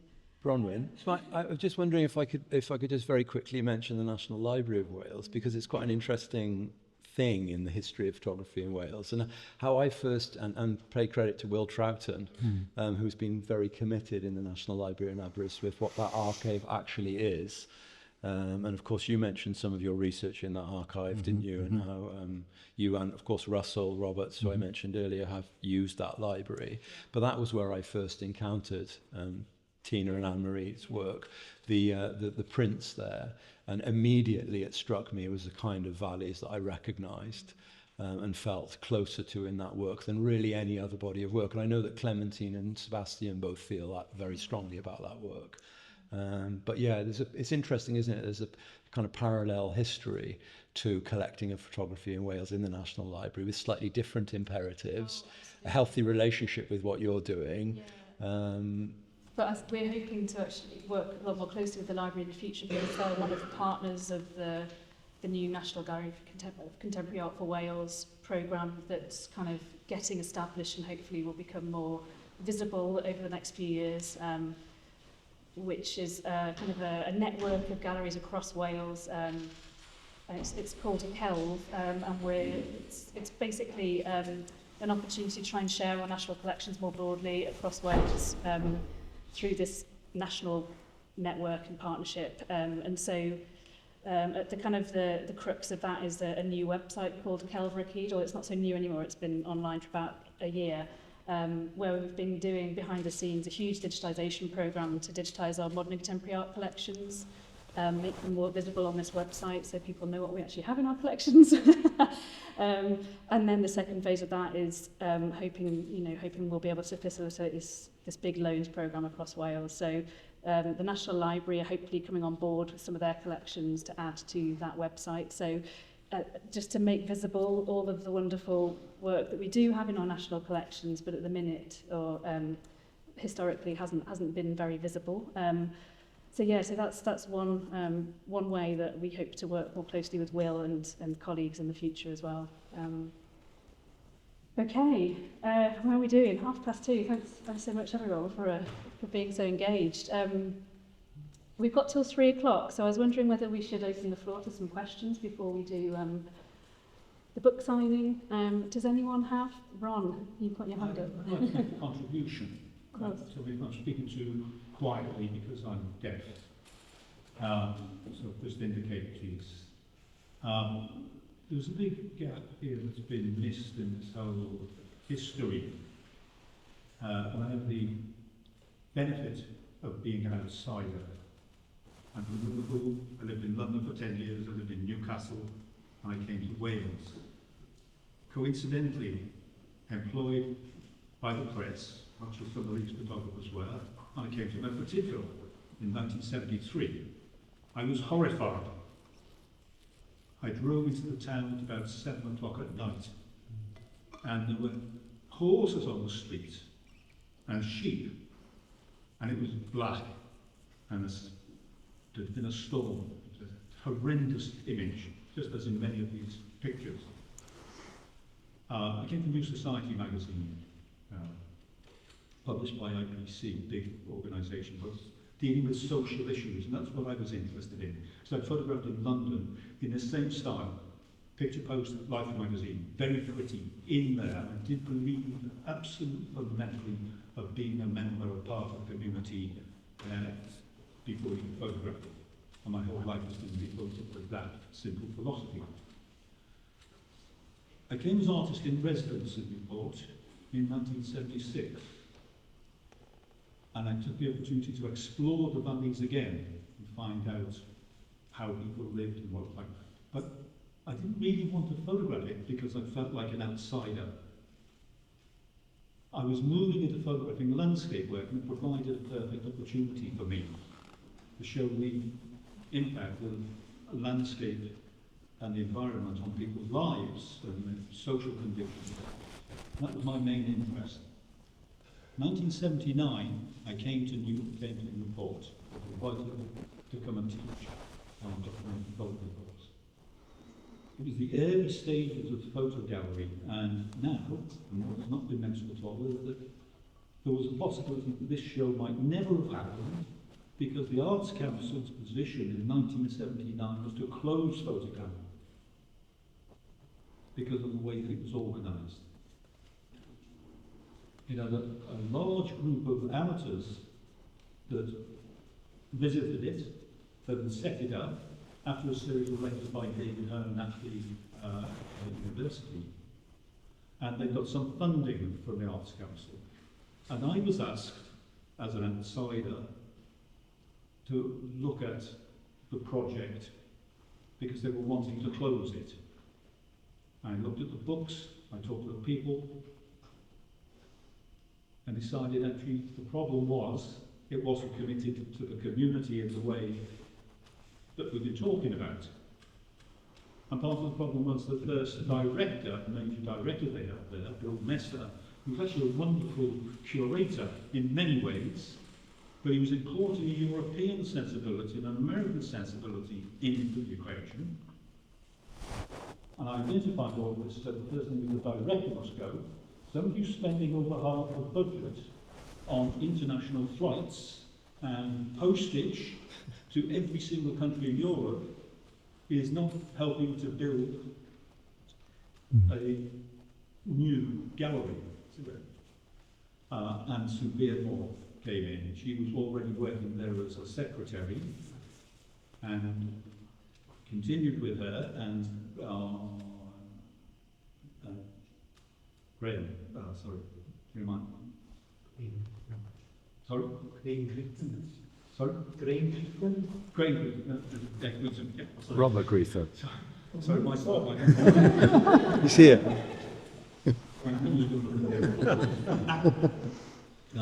We appointed as a temporary director through here. We had to deal with how would we deal with this problem, and we had to change the Arts Council's mind. And we did that by taking a very aggressive approach to it. It was going to be rooted in the community, it's going to be rooted in Welsh photography, and we wrote a didactic programme. As a result of that, and I put the application together, the gallery was saved temporarily, but it gave us time to breathe again and take space. Now, the important thing was the gap, the big gap between which is missing from here in the history, is the antecedent to the Valleys project, which was a project that I established at Newport in 1980 called the Newport Survey,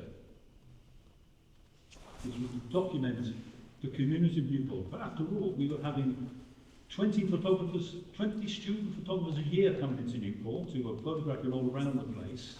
And apart from the course, what they didn't have was an objective or something that tied it all together.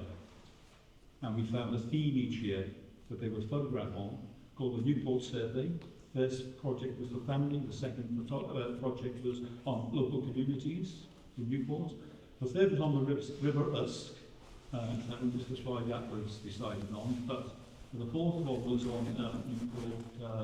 on industry, in which we partly covered the steel industry. We talked about the new technologies being developed in Newport in Moss. We photographed in steelworks, etc. That is the basis of the development project, and I know that because I was chairman at that time of Ffotogallery for a number of years, and I made the proposal that it would be a very good idea if Ffotogallery had a similar focus, but what we do is look at the valleys. This place that has been photographed so much by outside photographers, but we would encourage other local photographers to get involved. And that was the first route. I remember having a conversation with Sue Beardmore, and I think I actually wrote an A4 description of how it could work, simply, based on the Newport survey. I went to then, as an outsider, I went to Australia, but I also photographed the mining industry. Yeah. But I'd already decided not to photograph the miners because I knew other people like Roger Tiley were photographing and had better access than I did. There were other people involved in those areas, and I was interested in photographing the new landscape. What's going to happen when these mines go? How people are going to deal with these sort of communities that were suffering from the terrible environmental impact of mining. We've seen it again, the country there in just the last week. New landscapes are being made, and that was my subject. Yeah, I mean, I think, and Ron is absolutely right. I mean, the Newport survey is something which is very special as a project anyway, and certainly, I think those of us who have looked at the development of the Valleys project would recognise that the Newport survey very much was a kind of model, a prototype, or whatever you want to call it, for that. I think what the point actually you're making is really interesting, because one of the questions that I now have about what's next, right? I think what we've seen is the valleys represented historically in a particular way. I think thanks to different agencies and different dynamics, we are now seeing the opportunity for not just insiders and outsiders, but for people to kind of make quite personal responses to the valleys, and they are finding audiences, such as here, such as at Ffotogallery. That's really important. I guess my kind of thing would be wondering about what is next, because number one, photography, as we know, has changed, continues to change daily, partly through digital technologies, artificial intelligence, and so on and so forth. So photography is changing, but also, does the valleys continue to have that kind of hold on the imagination? Because in many ways, the last 200 years of industrialization and then deindustrialization has created communities, created individuals who've written about, made films about, photographed and whatever, the valleys as a thing. But what is the valleys going to be in the next 10, 20, 30, 40, 50 years? In the system of neoliberalism, where we are all becoming, we are globalized already, but the world has completely changed. Communities are no longer rooted in a place. They might be rooted in social media, new technologies, virtually. I think COVID proved to all of us that our friendships, our working groups, everything is actually kind of global. So is there going to be a valleys that is worth even thinking about in terms of keeping a record of? And then if it is, whatever it is, and I don't know what it is, then how do we do that? Because we've already seen that what we might call traditional documentary photography, which people respected because there was an element of truth in it. Whose truth? Yeah. The images are not there any longer. I'm reminded of a book from the early 1970s by an American called Bill Owen called Mhm. Suburbia. Yeah, yeah, I recommend everybody to do it. yeah. It showed another side to American life than the skyscrapers in New York. Yes. And that's what will happen with London probably in this area. Yeah. Somebody was off to ask a question. I guess following on from where you were going there, perhaps Bronwen, but any of you please answer this. In terms of visual literacy, particularly around the value and how it's perceived over time, as you touched on there, be that by the makers and by the viewers. Yeah, perhaps Bronwen, you'd like to start. In terms of your curation, is that something you've been thinking about when, thinking about the selection of images, what visual literacy is now compared to then? Yeah, I mean, in a way, I wish Nick and I had a little longer to work on the exhibition to kind of think more carefully about layout. Although I think, you know, we worked kind of together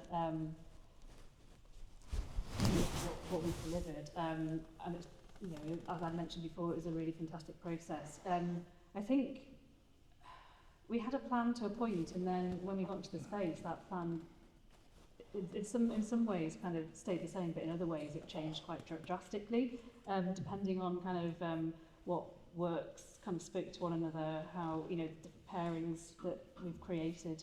I'm not sure if I'm answering your question here. To begin with, when we started thinking about the exhibition, we were very aware that we're both, you know, two English curators who are trying to curate a show around,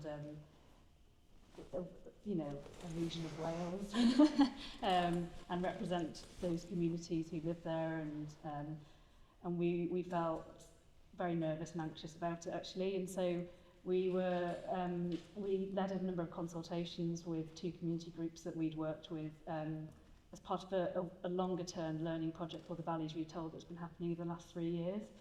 So these two communities run from Down Ice and Penrith Khyber, and actually their work is represented in Gallery 22 next door, because they've been doing this long-term project looking at the collections and reinterpreting them and picking out bits and pieces from the collections, particular artworks that resonated with them. And our colleague Clara Stroker has been leading on this learning project for the last 3 years. So we were kind of, we had some consultations with them around, you know, asking them how we're doing this exhibition about the visual culture of the South Wales Valleys from the 18th century to the present day. How do we start with this? Like, how do you feel you would like to be represented in this exhibition? Because ultimately, this is an exhibition about you all and your lives and your, you know, the landscape within which you live. And it was so helpful because it really kind of cemented the ideas and the kind of themes that we ended up working with. So the very kind of core theme, obviously, is community, but then there were other things that they wanted to kind of get across. So they wanted to challenge kind of historic stereotypes of the valleys. They didn't want it to be nostalgic. They didn't want it to be rooted too much in industry, which is a difficult thing actually, but we tried to kind of play around with that, and although kind of industry is very well represented, the industrial history of the region is very well represented, we've been trying to kind of group or pair objects to kind of together or kind of present them in different ways to have kind of slightly different narratives around that. So for example, the big wall of iconography of the coal miner and coal mining, that was very much an intentional kind of curatorial decision because we need to include that history, but they were very keen to make sure that there were many other things represented as well. They wanted the exhibition to be completely joyful, you know, and to have a really positive kind of impact on people. And so, yeah, we kind of grouped quite a lot of that traditional iconography together to kind of almost make a point, but within that there's also quite interesting subtext around emigre artists and their influence and you know, self-taught artists who were ex-miners. Within that whole kind of wall there's quite a lot of things going on. and then, you know, having that position next to Jeremy Della's So Many Ways to Hurt You, and that kind of that conversation between that very masculine kind of iconography compared to you know, Jeremy Della's portrait of Adrian Street is, you know, that was all quite intentional. Yeah, so in terms of visual literacy, I hope that kind of those kind of things come across. Maybe sometimes more obviously, sometimes others more subtly. In this gallery was a hard gallery because I was originally meant to be doing this in the photography gallery, which is over the balcony, and quite late on it switched to this gallery, which is great actually because it does continue the narrative around the exhibition and allows us to focus more specifically on photography. But it's a very different kind of architecture to the photography gallery, and I'd already kind of planned what that was going to look like in there. So with Paul's help, we kind of thought about a different layout, and it's kind of broadly chronological in a way, but I also kind of wanted it to have more specific kind of loose themes. So looking at kind of, you know, mining industry, and kind of ideas around community, landscape, and kind of new identities and subcultures emerging, I guess. I'm not sure how successful that is. I would welcome thoughts around that actually, but yeah, I think there's so much content that I think it was really difficult to begin with. Nick and I had such a long list of works for the exhibition originally. We really had to be quite brutal in what we decided would end up in the exhibition, but we were very much guided by the conversations that we had with community members around that. We did have some exceptions though, because yeah, we did present some artworks to the communities. We were a bit naughty because we just presented the pictures or the images rather than adding any context around it, and some of them they didn't go for, but we felt were vital to include in the exhibition. But yeah, so it was very much kind of a conversation. I think we're really delighted that we managed to include their voices in the exhibition as well, because I think that's also really important. And their own stories around some of the artworks, particularly like the Heinz Capel in Gallery 22 there, and some of the other artworks from the collection that really resonated with them and have much more meaningful stories once you kind of tell their side of the story as well. You know, the Heinz Capel tells the story of the kind of the educational settlements, and it really goes into detail because the group from Dowlice, the Dowlice Visual Arts Group, and they're based at Dowlice Library, and so they've loaned that work to the library. Well, we loaned that work to the library and had it on display in, you know, the place in which it was kind of produced for a few weeks, and then all of the local community came to visit and engage with it. So there's more that's happened on the periphery around this project than is kind of visible within the exhibition, I suppose. If that was a question. I think it's a question of being an outsider, because they just feel a bit of an outsider, like myself. But a typical example, we've got friends from Cardiff and Bridgend, and we did work at the topic of hunt, and they say they're in the sticks. So in other words, there's a patronising attitude towards it. Like one of the valleys, we're local, we're educated, and we're working class. I haven't got a problem wrong with you being an outsider. I haven't got a problem with Philip Jones Griffiths, who has a real sense of community. I have a problems that outsiders come here for mercenary reasons or whatever. Like, for instance, there's the Aberfan disaster, and there's a photographer who said, well, I got to come and take pictures of the disaster. Well, there were people like Snowden who said, no, they went up and still people kept the team. So there's a terrible attitude really within the valley. Come on, are we being exploited? Are we being patronised? And there's also something else going on in the 1980s as well. You got, as far as I'm concerned, all bourgeois elites, because there was something called community arts as well. And community arts was totally against the individualism, really, of the gallery, etc. You know, and I've been to I've been here 3 times. I came the very first time, I didn't have a very good reception from one photographer, it was rude, whatever. So me and my wife left. We came here a second time with the visual arts school from Douglas, and we had an incredible time. And we came here Tuesday night, really we should change it over. That should be called the values, really. And it's a sense of community. It's not a sense of what we've got today, an attitude of serve. Mm-hmm. And I think you want to read the Raymond Williams sense, you can be posh, you can go up to a big pitch, you'll get much more sense from a man in a big pit. There's a sense of community, a sense of belonging, and I think we're losing that, really.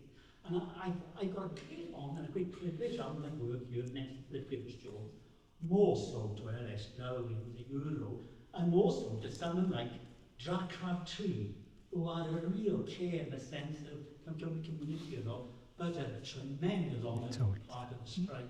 Jack Crabtree. So it's interesting, really. Our attitudes are changing, really, and don't worry about being an outsider, Ron, as long as your heart is sincere.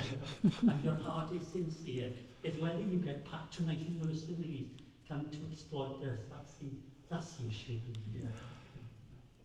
And don't worry about being English. Don't worry about being from Markham. Thank you, Walter. And Walter, you shouldn't worry about being from Merthyr either, but. It's a delightful experience that the different values have been represented. Yeah. There's also a new generation coming through it as well. But do us a favour, couldn't we all work together? Since I've come back from Hampshire, it's something that's kept going on mine, and it's called decentralism, really. That can be harmful, really. I think that we need to come together, really, and to show the rich culture in the several valleys. There is something called Colquhoun. There's someone named Mr. Lewis from Cardiff, you know. The Welsh people were not thick. We have an international culture, and let's rejoice in it. Rejoice in this glorious exhibition. Rejoice more in the strike. Our society, our culture is based on those men who worked hard, you know.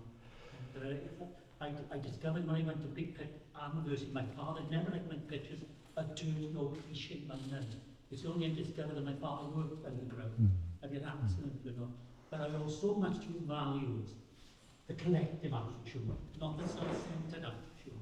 Egos, which is what in society today. So we need to analyse our values. So let's go back to Raymond Williams again. Yeah, come on, let's do it. Raymond Williams every time. Yay.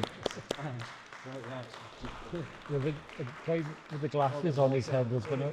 Did you had a question? Yeah. Mine's very significant, actually. But I was thinking when you said about the future of documentary photography, I think it's that we become braver with our cameras. Because for every picture that's on that wall that we see is great, there was a level of confrontation to get it. I think as documentarians, we've shied away. We've gone to document the familiar people we know, and instead of confronting, because that feeling when you do gather an image that you don't have control on, you have a baseline where you're working, and something else comes in, and that's the point where you confront your subjects. I won't say violate, because although it is a violation. I would say though that yeah, I hear exactly what you're saying, but I think there's a kind of dynamic that actually Walter was hitting on here, which it doesn't necessarily have to be confrontation, but it can be commitment. So in Walter's analogy about his dad not liking some of those pictures, but you stuck at it. You had a dialogue with your father, clearly from what you're saying there, and you're part of a community, and what Williams talks about that community as being an active learning community. So it's about commitments, but you recognising that those pictures of the dirty miners perhaps are required and doing it. And it's about a commitment, maybe more so than a confrontation. And there's one thing that I heard, come from probably fond of you, but I went to Cardiff with someone called John Linton and Martin Gorn, a really good solid Marxist people, and it was work not just illustrative, but interrogative, and open discourse, and on polemic. Yeah. And that's really the Yeah. work, isn't it? Yeah. To discuss values. Yeah. You know, I think that's so important. I think, Walter, we're with you. We're with you, Bert, right? We're with I think, again, it's back to the point that Ron was making. I think you're right that, you know, it's for people of my generation, the communities that emerged out of the mining, it's in the DNA. I guess what I was saying earlier on is that won't be sustained forever. And that's what I'm interested in now, is how celebrate the good that was in the past, and don't celebrate the bad parts. But where do we go then for life in the valleys? What does that become, and how does that get recorded? I think they're two sort of very basic. No, an inward is heritage, isn't it? But heritage isn't grounded in nostalgia, is it? I agree. You make valuations for the future, don't you? That's important. But don't discard things that were so valuable. I agree, yeah. Great non-conformist past. Yes, yeah. Which challenges, yeah. the unique values have been totally discarded. We're ashamed of almost. Yeah. Come on, and wake up. No, I agree. I do agree. I think we mustn't be blinded or fear. This is the word, perhaps. Fear the fact that we have to acknowledge that there are some things that we can't carry with us. Yes. The non-conformist values haven't gone. I think they're there, but they're in a DNA. They're even there when you go to the checkout in Asda's, and you see that. Oh, there's no more checkouts they've got now. Okay. Yeah, that is true. That is true. Yeah. Look at a Marxist robot serving you. Yeah. Good point. Dear. Oh. I want to ask you, David, about the Valley Line project that's come out of the top crop. Oh, that's very kind of you. Is that a sort? Where did it come from? Is that sort of an extension of the Valley project? And Yeah. Is that what Paul said? Is that sort of the future of where you see the Valley? Oh, well, yeah, thank you. That's really great question for me. We'll take that, won't we, Karen? This is Karen Barrowman, my colleague, who runs the project. I will. So it's called Station to Station, and it's very much working with the legacy. It is hard to not be able to run through all of the history, which we love, and as Ron rightly said, that part of that history. We haven't been able, there's a lot of other histories that we haven't been able to speak to here today, which are all equally relevant. But yes, that's exactly what it's doing. It's looking at that legacy from the Newport Survey, which is a very important part of our course history, and how it's segued into the other things that we've spoken about that are on display here. And it's a project that we're doing that's, I think in maybe its 5th year now, is it, Karen? It was an idea that we came up together with myself, Gareth Phillips, Yanira Nahara, and Paul Rees. And we came up with this idea that we would travel the valley lines with students every year, and we would use the valley's railway lines as a method of getting, it's quite Raymond Williamsian, using the train. And we would come to all the communities up and down various lines, and we would engage with all those communities. It's not done with the same kind of duration that these projects are. It's always done within a 3-day window, but they photograph very intensively in that 3 days. And yeah, kind of nearly 24 hours. There's plenty of students here who participated and some who are going to participate in that. So yeah, that's it. And we're on our kind of year 5 now, and it's really a remarkable record. This year is the 200th anniversary of the railways in the UK, and there's a national project called Railway 200. I think I'm getting that right, Karen. Which we're hooking into, and we've got some sponsorship this year. So we've had sponsorship last year as well. So it's funded by Transport for Wales. They're partners on it, and we're going national this year with Railways 200 and that project. So we're hoping to work on a publication and some more exhibitions around it. Yeah, so thank you very much. I'll give you a 10 later. But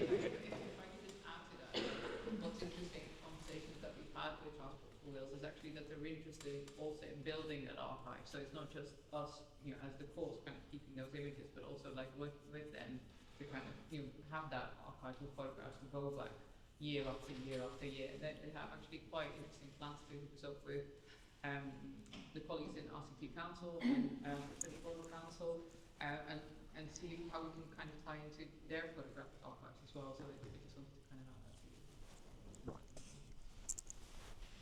The only photographer I think you should have had on is not being a good valleys photographer, because my father's day was you want to get away from the valleys, you want to go to commentary, and Angus had been always a great surrealist photographer, and he was stationed in a mine back in Bramall. He called it a hellhole the horse gallery, you don't do in. But of course, coming from one arm, and I wouldn't disagree with that. But what I'm trying to get out of talking on that is nurturing Welsh talent, nurturing talent from in the valleys.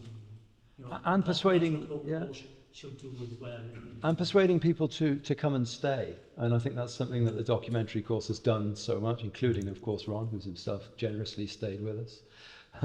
You know, but people, both tutors and people who have come to Wales to study the course and been involved in the project, you know, and we've got Sebastian and Clementine and others as part of that story who have stayed and been committed and made work with conviction, whether that's over a short period or a longer period, but made work with conviction in some form of collaboration. What collaboration means isn't, and how that happens is a complicated, nuanced thing, isn't it? But with that. So that's our ambition. So we're really hoping that people from around the world, many of whom are in this room today as students, will stay and will find Wales interesting enough to keep talking about it and think about it, you know, and be part of our globalized, international, outward-looking culture that represents the real Welsh, the real Valley's identity, doesn't it, Paul, as we keep saying? Absolutely.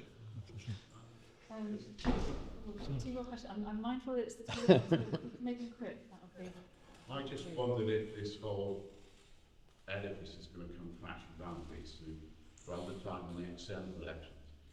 Are you referring to our international stature, yet Wales voted in a higher percentage for Brexit than England? There seems to be a lot of disillusionment for Labour traditions in Wales, and the Reform Party, etc., seem to be growing in the valleys. So that's going to be a huge sea change in terms of the politics of South Wales. How would you relate to that? I mean, I'm not... I mean, I think I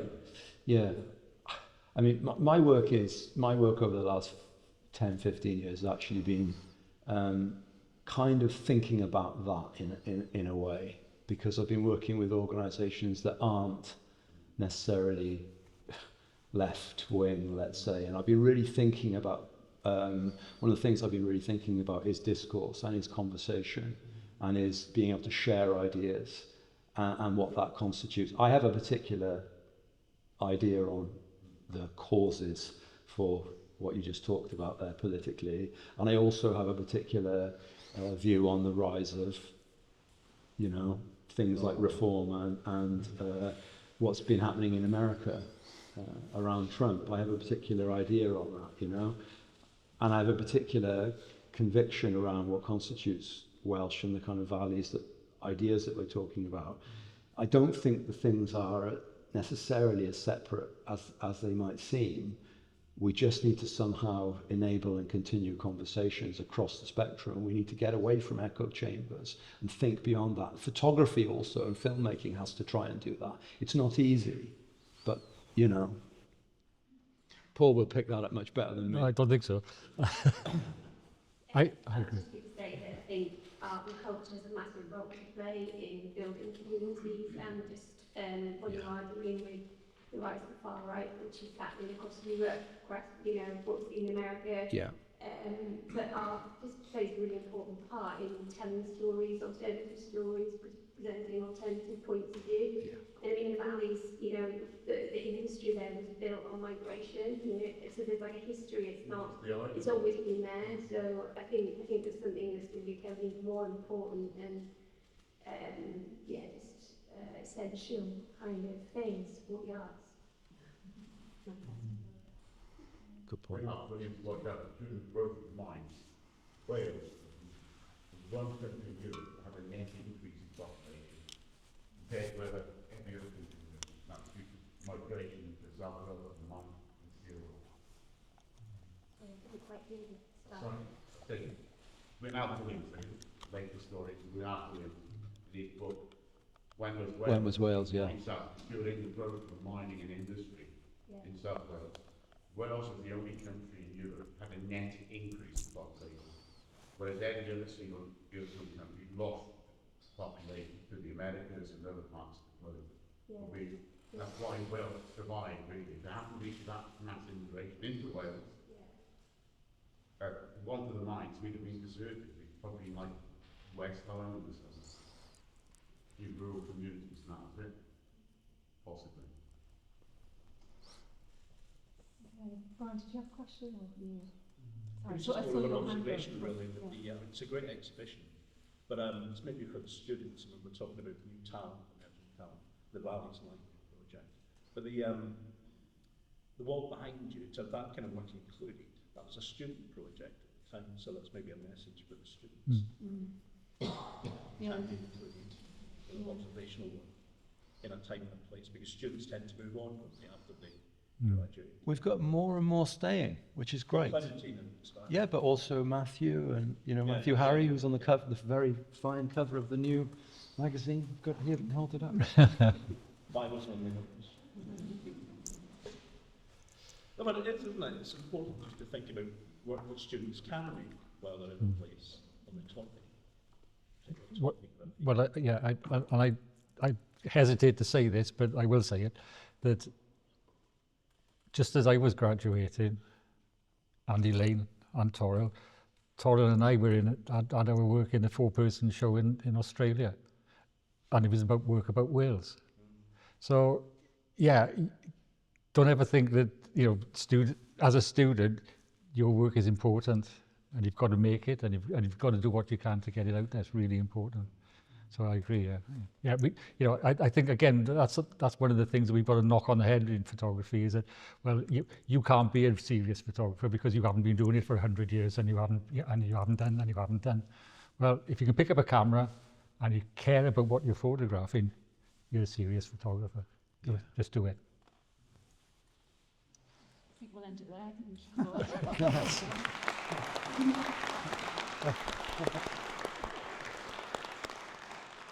Just do it.